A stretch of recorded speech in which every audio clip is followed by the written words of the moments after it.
Boulos wasn't Mr. Big Shot at all, wasn't the Don in Haiti after all.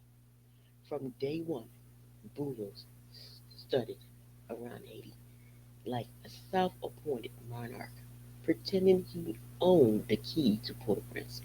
He walked with the arrogance of a man who confused access for authority, confused wealth for sovereignty, but money alone don't make you a Don. Influence without legitimacy is a sandcastle built too close to the tide, and eventually the tide come in. The truth, he was never the one calling the final shot. He was always the middleman, performing for the international handlers, hoping to upgrade himself into relevancy. His swag came from foreign backing, not from the Haitian people. A Don built on dependency is a Don made of paper, and paper burned quickly. He sold the illusion of dominance to anyone naive enough to buy the performance. But his power was borrowed, rented, outsourced. His old predator network merely used him as a face, an expendable, a face. When those predators start losing control, the first face they discarded after are the fake ones. Boulos was the first mask tossed aside. He never controlled the street.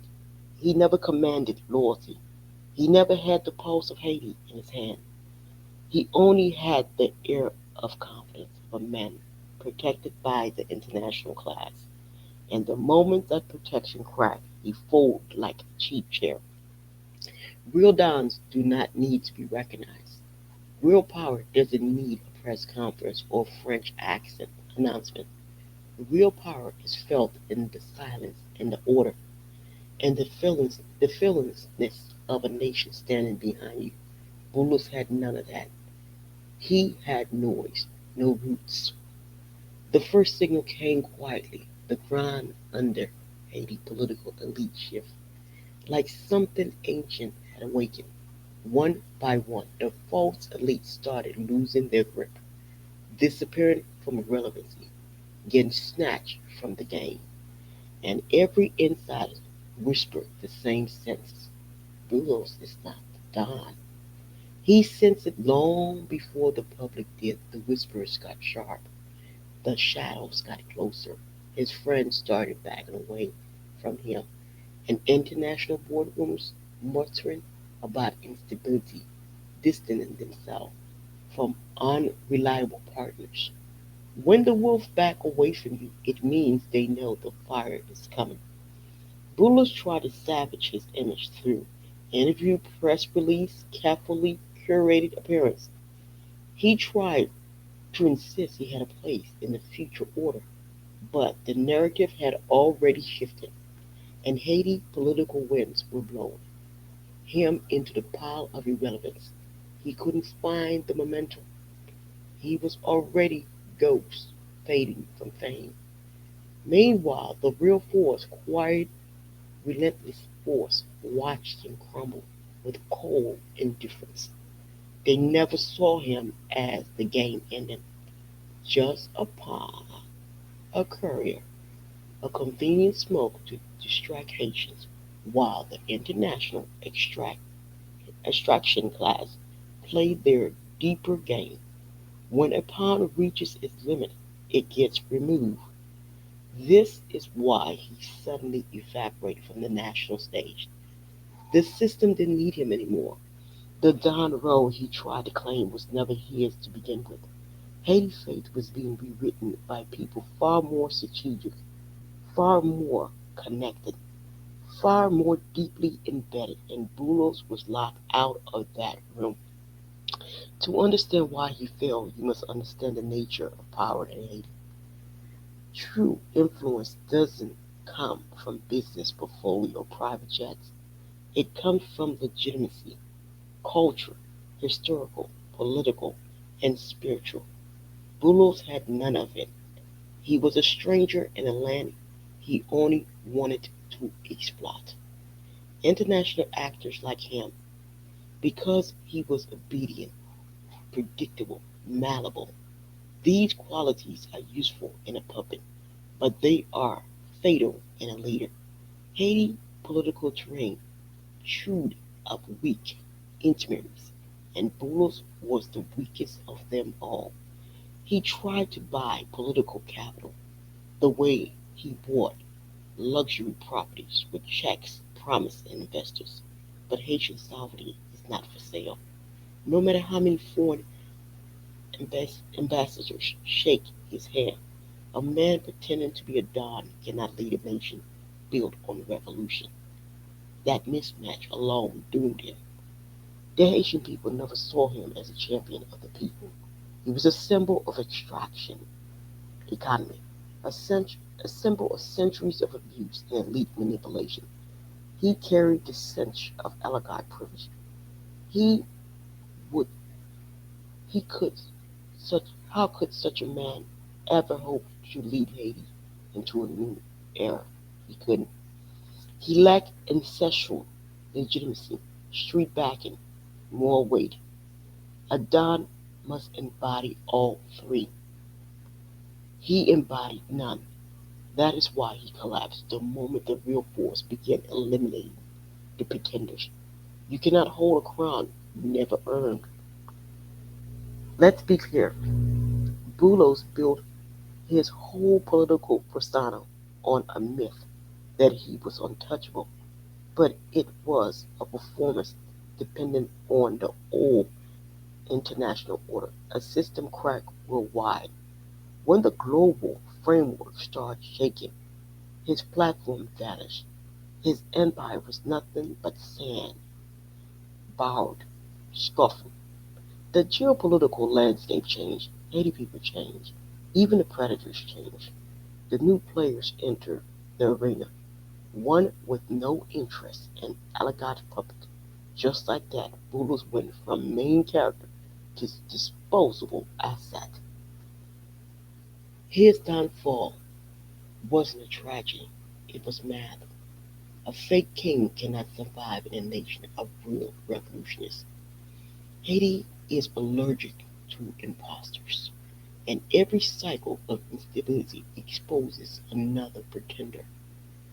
The moment he lost foreign confidence, he lost everything else. International class doesn't keep liability around, they cut them cleanly, and Boulos was cut before he even realized the blade was coming. Inside Haiti, the sentiment was even harsher. The people saw him as an extension of a predator economy, as a man who benefited from disorder, not one who could solve it. Their patience for him evaporated years ago. The downfall was overdue. Rumors circulated quickly. Boulos was being retrieved, politically isolated, perhaps even strategically sidelined, not kidnapped, just removed, taken out of power equation by the same international machine that once propped him up. And the quiet removal was the loudest proof that he was never the Don. And a political theater, false kings fall first. Bulls was a perfect example. Big mouth, small backbone, grand ambition with no real infrastructure beneath him. He was a balloon waiting to be popped. The pen finally touched him.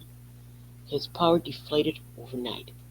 He has no faction, no army, no ideology, no loyal base, no spiritual backing, no legitimacy.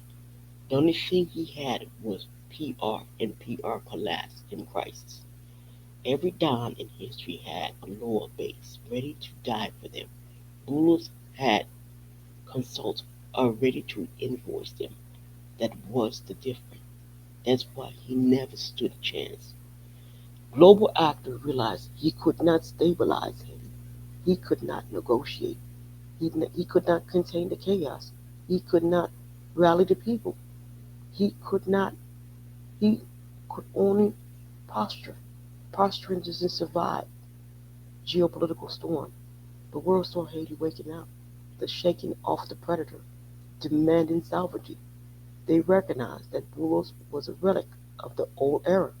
The relic belonged in a museum, not in the future of a nation writing its own destiny. He never understood Haiti's spiritual heartbeat. He never respected its revolution core, never acknowledged its demand for justice and autonomy. Leaders who misuse Haiti are doomed. He misused everything.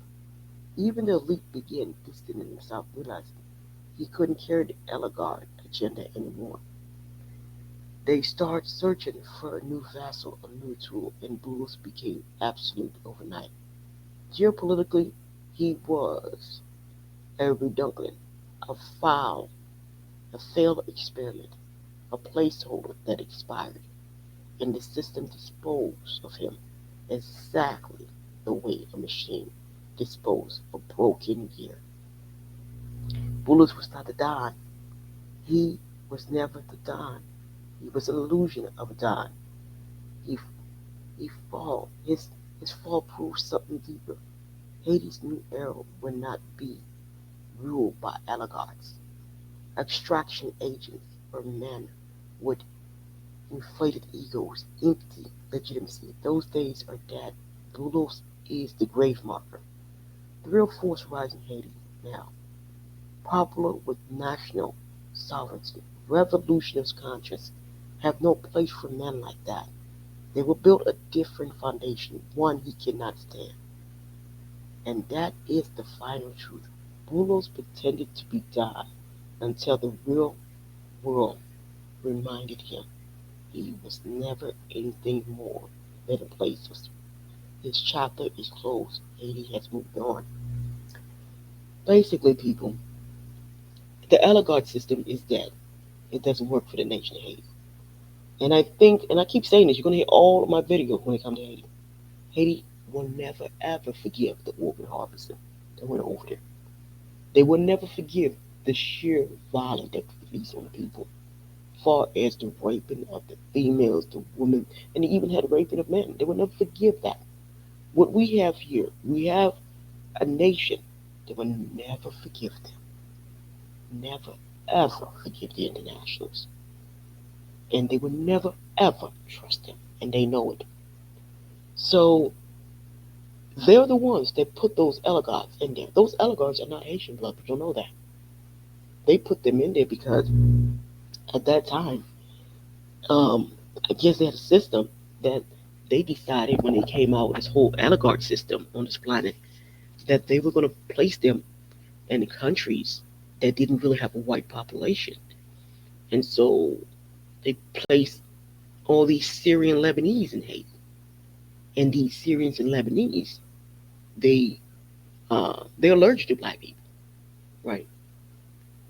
They were hella disrespectful from day one. Um, they didn't give a damn about the revolution. They didn't give a damn about the country. The only thing they saw was just straight exploitation nonstop. These people were so exploitive that it's unbelievable that they started to organ harvest. Not only did they steal the whole economy because they were put there by the international, they had the backing of the international. This is what happened when you are a nation who they're lying on the world stage. That means that your voice is silent on day one. You can't really say anything much because if we can see that they had all these propaganda going on about the people. And so what can a people say when they have propaganda scrolling around you all over the planet? It makes you an easier target. And I will say this in all my video. Haiti will never forgive the organ trafficking. They will never forgive the organ being removed. It's there for eternity. They will never forgive them for that. They never forgave them for none of the intervention they did on them. It's just right now, um, due to sovereignty, they had to return to sovereignty. You know, they don't plan to let them rule them anymore. So this is why I keep saying they realize them boys down there not playing game. The strategists, they're not playing game. The strategists want all of the, um, basically all of the oligarchs have got to go. I don't know what they got on them, but they all got to get the fuck off the land. I don't know what they have on them. And I believe they have something really serious on them because they all got to go. So this is rat one. They snatched up, and then I'll talk about rat number two, was this Dimitrievo, whatever the hell they want to call that little creature. Rat number one snatched up. Let's go.